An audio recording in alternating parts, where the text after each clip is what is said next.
general kind of weaknesses when it comes to figuring out macro, figuring out their win conditions. So I want to see early aggression. I want to see both teams try and look for a strong top and jungle duo and play from there. Yeah.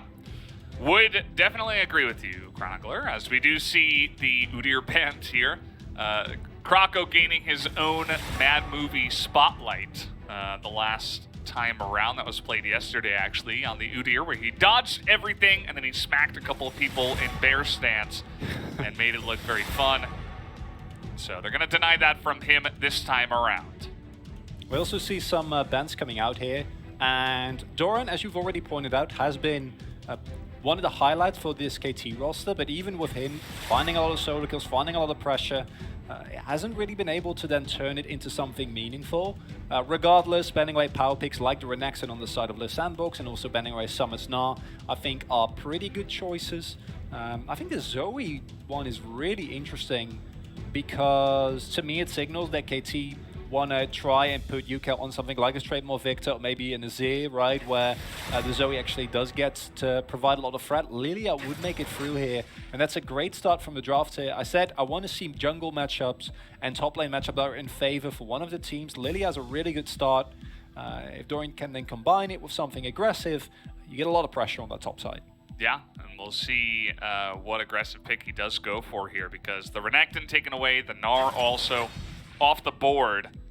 And you see that Liiv Sandbox are going to go ahead and pick up the Cinder early here. They don't want to deal with that getting snatched away or any shenanigans. Also, the Gragas comes through. A very safe, overall, flexible pick that we see a lot of teams grabbing nowadays. Happy to see the Gragas picked up here, because you can do one of two things. You can put Summit on a more neutralizing matchup, right, once KT show their hand. Or you can decide, listen, we're going to find a counter pick. We're going to use our R5 and keep it, which was what I hope is going to happen here. For either a support counter pick, as that is the Azir, as we mentioned previously. The 2v2, not the greatest. Syndra is going to be able to stack up on the Verdant Barrier and kind of disregard a lot of the damage coming through, although you always need to respect that Emperor's Divide. And Liiv Sandbox would love to see an AD carry pick up here. Like I said, I think that keeping the support pick kind of in the dark would be really good for the overall strength of that draft and making it hard. And they will be picking up the Kai'Sa here. So thus far, Prio in mid lane for Liiv Sandbox, which I'm happy about, but a stronger jungler already locks in for KT. Lilia, of course, arguably the strongest jungler at the moment. I think Udyr might, have something to say about that. Hecarim also justifiably so has been rising in priority, but the Lilia also incredibly strong, and still a lot of uncertainty here with Liiv Sandbox draft, which I quite like. Yeah, they haven't really revealed too much about what they're going to be throwing out here so far. Would like to see what they round it out with. And you mentioned the Hecarim, he was banned. We're going to see 280 carries taken away. A couple of popular picks. The Aphelios and the Jinx now that is coming through after some of the buffs. We will see those two taken away from Hybrid. So, the Kai'Sa taken away, which is his second most played after Samira, which is not really a champion anymore. He's been leaning into Aphelios and Jinx as well. So now what is he going to play? Yeah, it's a tough one here. I really like, especially the Jinx. I think Aphelios, to a lesser extent, could do well into this comp, but also might have the risk of just getting blown up instantly. But the Jinx, with a long-range team composition, right, with the additional support that an Azir provides, could actually be a problem, especially if KT lock in something tanky in top lane and provide it with a strong front line. And this is something that normally I'm not the biggest fan of. I don't think Nidalee is in the greatest of spots at the moment, but this does still keep in the dark what you're going to do on your top/jungle. It combines decently well with the Gragas. The setup is okay, but of course it's a bit of a just one-sided damage profile. I mean, yeah, oh no. Oh no. This is what I was wondering. Oh no. Does he go back to comfort? Does he dig the Samira out of the grave? It looks like the answer is no. Tristana will be the choice here into the Kai'Sa. And now KT are kind of in a tough spot because they can lock in a tank or do a blind pick. But Summit has shown before that he will lock in an aggressive counter pick, right? If you go for something like the Simon, we might see Irelia again. The Camille is interesting because it is something that I think is definitely strong, but it's not without counter picks. And if Summit wants to go for that, they can. Otherwise, they can opt into something a bit more passive. And this would still create like some uncertainty as to what goes well, though I'd imagine this would be the set coming in for effort. Don't necessarily think that that matchup into Camille was the most amazing. This I would quite like, but you do need to pay a lot of attention to the top side, right? Because this is the bare bones foundation of a nice poke composition with good disengage with the Gragas, right? A lot of pick potential. But it's also something that post 6, if Gideon visits top side and you have Hextech Ultimatum, that's going to be a rough one. Well, we'll see how often Krako's going to be leaving the top lane. I feel like that's really the emphasis should be on the leaving, because he might just set up a tent up there and say, you know, let me make sure that they're okay. We talked about this in the beginning. You know, this is a couple of teams with strong upper bodies, we joked. That's kind of what we got on the sheets, and it's not wrong, right? Because the bottom side of the map is generally underperforming for both of these teams, so much focus going to be on that top side, as you mentioned. The mid lane, you know, we got a couple of control mages, as we always do. So, really looking forward to the fireworks in the top lane specifically. Yeah, this is a matchup that's very flip. You can go both ways very quickly. This has been Summit, who of course has had a great last couple of games. Going up against Doran, who's, as we said before, like his solo kill stats are insane. Even though his team has been underperforming, I think especially in a 1v1, 2v2 scenario, he has not. It's more been more the team fights where he's had a rough go. As a whole, I think I prefer KT's comp if it's played to the peak, right, to the utmost potential, because you have so many different things you can do. You can play aggressively, you can play very far forward, you can dive, right, with the Tristana, with the Azir, with the Camille, but you can also set up a 1-3-1. It's hard to engage into. You have a lot of safety with the Tristana and the Azir. They can peel back. You can play 4-1 versus a composition from Liiv Sandbox that is basically snowball early game and win or not win. And that is the crux of this matchup, right? So kind of the direction that we expected. And if Liiv Sandbox can find the aggression that they found against Gen G, I could see this be a very, very quick series. Or match, at the very least. Not want to be too premature. Not series, but match. Yeah, perhaps the first game leaning that way. But we will have to wait and see. Of course, Summit and Krako going on a little walk up to the top side. They're going to spot Doran and walk over a ward, so wow, that was actually on point, even though he had no idea where Gideon was exactly. And just gonna put a ward down, you know, nothing crazy happening here. We also got a ward on the red buff though, so they're really looking at where Gideon is starting and how he's going to path exactly in the early game. We also see the adaptation from Gideon that we've been seeing more and more with the Predator Lilia, which has been, kind of rising. Personally, I think it can provide a lot of value when you have good setup in your lanes, which you most definitely do. And in this specific instance, the tracking provided here by Liiv Sandbox should make sure that Prince and Effort can kind of play defensively, right? Make sure they don't get all in, then keep the lane in a safe space and play from there. With not too much opportunity for Gideon, and of course Kroko is pathing from bot to top. He wants to be looking to pay attention to that top side. Yeah, wouldn't be surprised if he just full clears it out and chills on the top side. Yeah, doesn't do much else.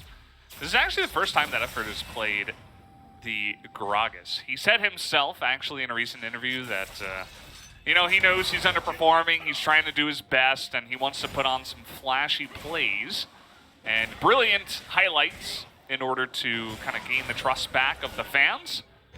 We'll see if he can do that here. You know, I kind of, you know, want to rethink trying to make the highlight, you know, the YouTube highlights that I kind of joke about sometimes with you, Cal, because that can sometimes get you in trouble, right? When you're trying so hard to make something happen that you just go all in, sometimes without your team, and it just totally flops. So I hope Effort doesn't try overly hard and make some mistakes in that facet. I think effort has been kind of similar to a LCK Hylissang, right? Which is also a support play that's known for his like super aggressive play, and then sometimes it doesn't look great, but when it looks good, it looks amazing. And let's not forget, effort is indeed, he's the one who got that free-man catch last game, right, against Gen.G, which was one of the pivotal points. And then at other times, you know, he gets caught randomly, he goes in without the rest of his team, so definitely, I think consistency is currently his weakness, and if he can actually find that, might be in a really good spot. As we do see Croco towards that top side, Effort and Prince should know that Gideon is here, so they should play respectful, which it looks like they're doing. Yeah, they're playing very far back. Even the Void Seeker are going to be used on a minion. Croco up on the top side, gets even more information that Gideon's probably down the bottom side. And so he'll be fine. That Gragas skin looked pretty interesting. Entirely green. I don't think I've seen that one before. That's I think it was it Scuba Gragas with like a chroma? No, maybe 100% it was. sure. I didn't check it out. Nice defensive player from Doran. Even though he falls behind a little bit, we'll be able to pick up the next wave. I don't think that's Scuba Gragas. No, I don't think it is. What is that thing? We are at a loss here. It's Green Goblin Gragas. It's kind of what it looks like. That would be so cool. If we can get those kind of crossover skins. Would love that. Although I don't really... Gragas seems too friendly and nonchalant to be Green Goblin. It's more of a Shaco thing, right? Yeah. I guess so. Will work. But good defensive play from Doran there. Had the ward available as well, making sure that he needed those. If Summit can get a big stacked wave there, then Croco can just dive in and you're basically mincemeat. So good on him for avoiding that. We see that Fate has been harassing UCal, but hasn't been able to find an actual lead. Whereas the bot side, the attention from Gideon, even though he was just in the general vicinity, has been paying off. And Prince, his troubles in the LCK kind of continue. He, of course, came in as a sub, and yet again, it looks like his laning prowess just not really up to par with a lot of the other plays we have seen thus far. Hybrid and Zeus putting down a lot of pressure there. Croco is speeding up the river here. He's there going to be able to clear out. Yeah, you know, not a surprise. He's set up a little tent up here. He's building it out as much as possible. And you see Gideon down towards the bottom side once again, but there hasn't really been too much action. You know, there hasn't been any early ganks, really, that have come in. The teams have played respectfully. They're not going full ham in the lane, so the junglers just farming it out as much as possible. And that does provide us with a nice setup going into what should be a dragon fight coming up. It is a Cloud Drake, right? So we're spared from Atlas's tomfoolery. We actually get relevant Drakes here. And Liiv Sandbox, they need to stat Drakes with this kind of composition, right? We already pointed out the scaling on the side of KT is pretty disgusting. So as Liiv Sandbox, you need to be looking for these proactive objectives. You have the ways to get power in your lanes. Both Jace and Syndra should have no problem there. And then you can maybe punish the overextension from Hybrid and Zeus if they don't respect. Or you can set up shop in the river, poke them out, and then pick up this first couple of objectives. Something you really need to do, because if you go into the mid to late game on an even footing against this composition by KT, you're not in for a lot of fun time. So Liiv Sandbox, they do need to start upping the ante, right? Like actually look for plays, and hopefully that's what we're going to see here with Croco moving towards the Drake. Yeah, one of the stats we had before the game started was the dragon percentage from both of these teams. They were 9th and 10th. Neither team really makes big moves onto the dragons, at least in round 2, I believe those stats were. And we've seen a lot of teams have success, just slowly building up dragons. We've seen a lot of Udyr, Olaf, teams that pick these junglers that show a lot of priority onto those drakes, but neither of these teams have really been making big moves towards that. And even Croco is going to delay that. He's not going to go for the Cloud Drake just yet. And just continue farming it out. Yeah, I don't love that as Kuka goes in, but I'm not actually going to go for something, just trying to scare Fate. Maybe if he's really spooked, you know, maybe you get a summoner if you're lucky. Not the case. Fate is very, very chilled out. It's like, no, I'm good. Yeah. But the problem with this is that Liiv Sandbox's composition, as a poke composition, just is generally going to have a problem later in the game when the flanks are available. You know, any of the carries on KT can just blow you up as soon as they get on top of you. So this is the type of plays we need to see. All right, here we go. Doran has no idea, and that's going to be the body slam. He used the Hextech ultimatum and actually tries to flash as the hook shot is denied. But do they have the damage? Yes, they do. As the Jace is going to get that last auto and pick up the first blood in the top lane onto Doran. As well as possibly could be played there from Doran, the interruption from Summit there with the hammer on that hook shot was pivotal. Otherwise, Doran would have just gotten out of a 3-man gank, and then you pay so much attention and it doesn't work out. Fortunately, in the end, it is enough. If you have a cask, he's 100% dead here. But as you can see, first he dodges with the Hextech ultimatum, and then without this interrupt, 100% he lived. The sidestep on the spear as well. Just mechanically beautifully played, but there is only so much you can do when there are 3 people hammering away at you, whereas Prince and Hybrid say, you get my flash, I get yours, and then that's it. Okay. The heals, yeah. Sorry, the heal, yeah. Yeah. Trades there looked a little bit funky. Hybrid's like, oh, the trade's over, let me throw my heal in there. Yeah. You know, it's not fair if only you use your heal. But scared a little bit of a follow-up perhaps from the rest of the team. And just from that one first blood and the nice CS lead that has been gained here by Summit in the top side, Liiv Sandbox do open up a nice little window here in the early game. And I was about to say, they looked like they were going to rotate towards the Herald. Instead, though, Prince is going to go get back to bot lane. He's going to catch this wave. Otherwise, would have definitely been lost if they had gone for the rotation. And there is a sizable gold lead here for Liiv Sandbox, but it's still something that needs more pushing. I want to see them go for this Drake, right? Like, yes, it's hard to get bot lane prio. Prince has kind of been left alone. Effort's roams thus far have been very successful, and if they can keep that going well, and actually get this Herald, I think they can snowball. But they need one of these objectives, right? And KT's defensive play thus far has been pretty good, as Prince is roaming up as well. Yeah, here we go again. This time the back timing from Hybrid might open up a bigger window, but actually Prince just hits the mid lane and backs off. So not going to commit 5 players to it just yet. Prince will just run down to the bottom side as fast as possible. Even though they get total control of the river, Liiv Sandbox say, you know what, actually, nah, we're not going to take the Rift Herald. It's interesting. I'm not entirely certain. I feel like it's not an overreach to try and go for that with the power you have. A single shock blast, especially empowered or a spear, would be enough to kind of disincentivize anyone from coming in there. You know they have to kind of funnel into you, right? They don't have vision. It should be free real estate for you, but instead they respect a lot. And normally I wouldn't mind it, but with this comp from Liiv Sandbox, even though it might backfire, even though it might kind of, you know, blow up in your face, you still need to try and make these plays. You still need to go for it. They do still have a little bit more time, but I would like to see them go in aggressively. UCal just going to face check the brush, has to flash away from the cask. They had no vision in there, and they must have stayed in that brush for a while because the mid lane was there, but KT seemed to have no idea that they were actually sitting in the brush. So they get the flash into UCal, but KT is starting up this Rift Herald, and Summit with teleport available looks like he wants to use it right in the front lines. Liiv Sandbox not just going to give this objective away for free, but you can see that the Lilia passive getting in there. Zeus has to flash away, and a lot of poke damage is coming out from Liiv Sandbox. KT just running with their tail between their legs, not even going to stick around for the smite. And that is going to be Liiv Sandbox picking up that very important first objective. Super well played there by Liiv Sandbox. They played slow as possible. Kite back from the engage from Zeus. Don't overextend into a Magnet Storm, which might blow you up in that situation. Throw out a couple of skill shots, you know. Play proactively with this teleport from Summit. And this is the kind of capitalization that we were looking for, as they are not going to go for first, but here comes the sleep. Yeah, the sleep comes in, but I don't know if they have the damage. They're going to try for it, and immediately Doran just gets blown up, and an electrocute proc just kills the Lilia as well.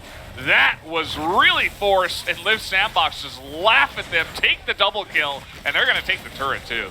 I can hear the confusion in your voice, Valdez, and I agree with you. I don't know what that was. Doran, you're like on 40% health. You can't just go in like that, even with the Hextech ultimatum to give you a little bit more tankiness with the dodge. Summit has now built up to an insane CS lead. The Herald was taken. I was gonna say, you know, they go a little bit they go for like the aggressive, we want gold now choice. They don't go for first turret bot just to the plates. But if then two people funnel into you and just die, then you can go for the first turret bot as well. And now the gold lead that Liiv Sandbox needed to get with this composition has actually been found, right? Like, they've been able to find 2 back-to-back plays that are super successful. The first one due to their setup. This one, just no, you need to back off. They don't get first turret bot here, right? Like, you can play this defensively. There's no need for you to go in this aggressively and try and risk it all. And then the flash with the electric proc still coming down is just painful to watch. Dragon now presumably also on the menu, and this is a snowball that Liiv Sandbox needed. This is what they've been looking towards, and I love it when we go into a game, we say, you know, you need to look at the top side. Is the coin flip going to go well? And then with 30 minutes in game and Summit and Croco have like a 3.5k gold lead. It's like, yes, very good Liiv Sandbox. You guys passed the test. A+. You did it. Thumbs Nice. up. Great job, guys. Yeah.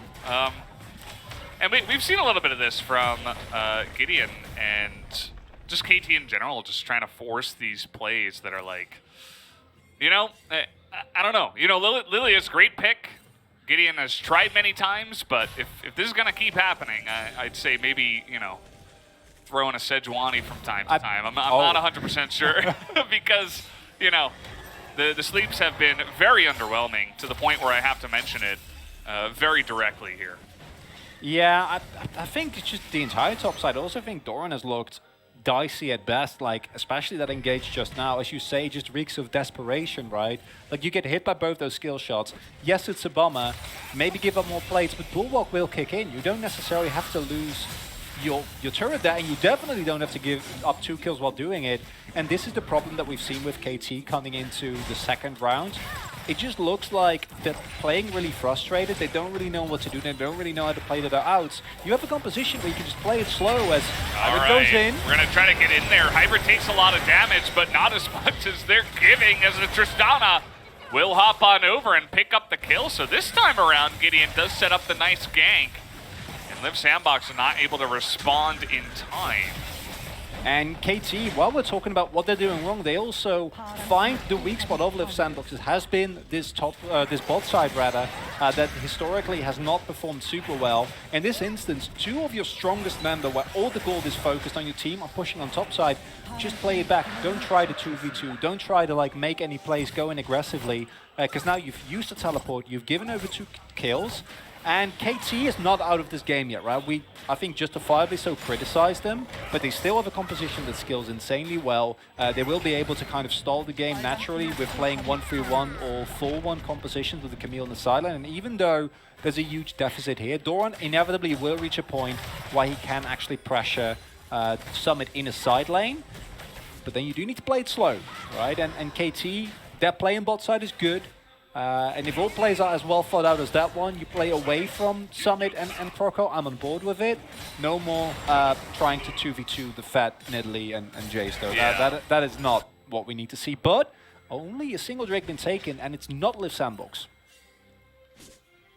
It's not Liiv Sandbox. It's just the one Cloud Drake, and it's taken very late compared to a lot of our other games. Actually, oh, yeah. After the Rift Herald take even.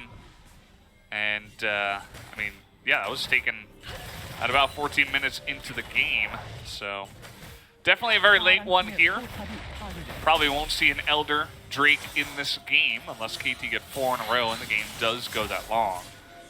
But not looking super lightly here. Summit is going to spot Zeus up in the top side, so they're just going to wait here for reinforcements. Not overcommit. Both of them just standing there like, are you going to move? Are we going to move? Who's moving? No, no one is moving in the very end. There's no objective at the moment, although Harold is spawning soon. First, item spikes have been hit across the board.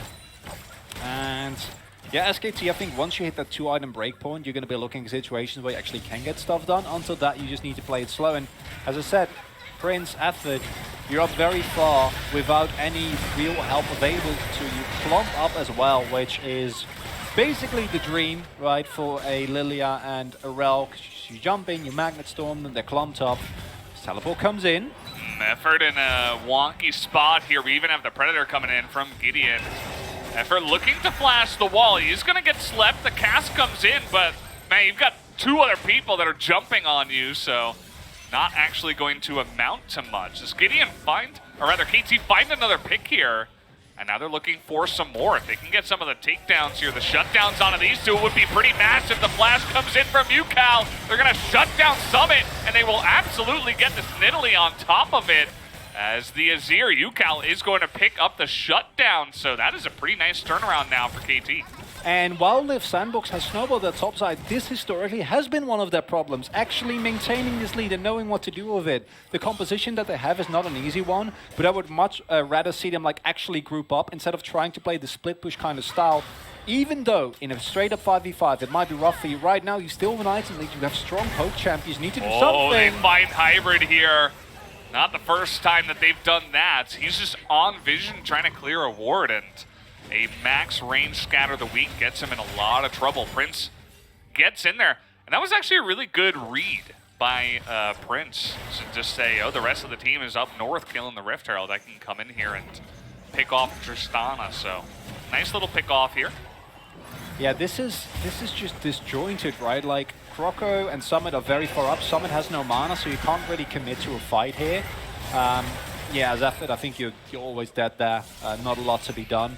And here you try to peel away, but there's no way that you ever get through this unscathed, right? Like, this is just the moment that you see that. I don't like the flash from Croco there either, because it's just not happening. And here, yeah, you know the backs have come through, as you said. Just a really nice scatter from Fade. And Fade is one of the guys that we highlighted, right? He needs to get it done. This is the first impact he's made this game. Hasn't really been... He's been there in the general vicinity, but not actually making any plays thus far. Yeah. Second Herald going to Liiv Sandbox is a really good one. If they can then also pick up a Drake, if they can take down that mid lane turret and start clearing out vision, actually making their poke comp work for them, instead of being off in a side lane, one member getting collapsed upon, and then another member getting collapsed upon, and then everyone getting caught slowly, is really not doing it for me. I would love to see Liiv Sandbox actually try and leverage the spike that they have hit, and this is looking good.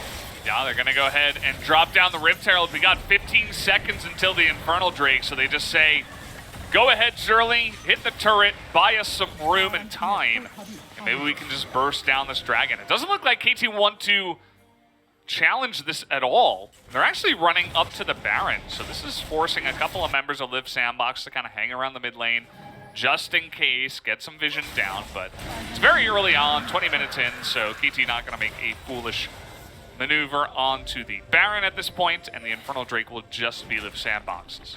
And Mountain Soul gracing the Rift here. As Liiv Sandbox, Mountain... Oh, guys. Oh, you guys... losing my mind, man.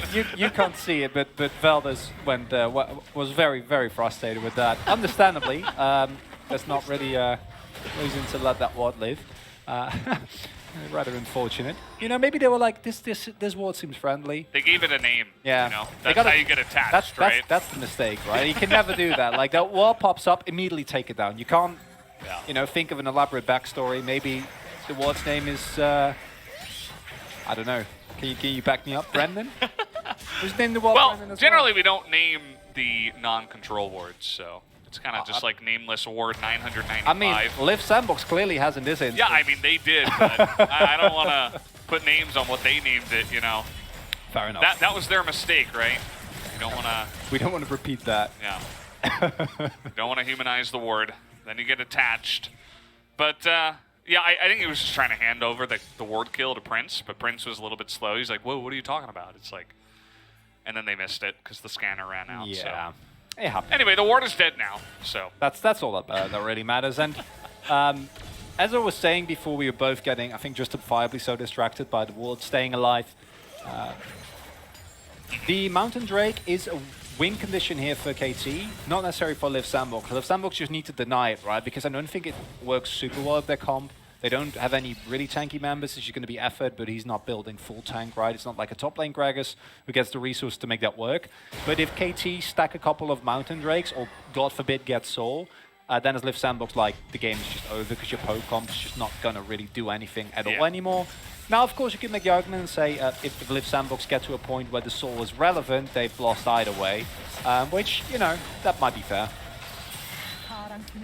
Maybe. I mean, they have gained enough of a lead here, even though there was, you know, 2-3 minutes where KT were making some big maneuvers to try to come back in the game. Liiv Sandbox still have a pretty tight hold on this one. And they've been trying to push the issue, push the envelope from here, you know, picking up the Drake right when it spawns. And for now, not really much else to do. So just going to go ahead, back off, prepare for this next Drake fight. The Jace, a fantastic split pusher if he's unattended to, you could say, was able to pick off that bottom tier 2 turret as well.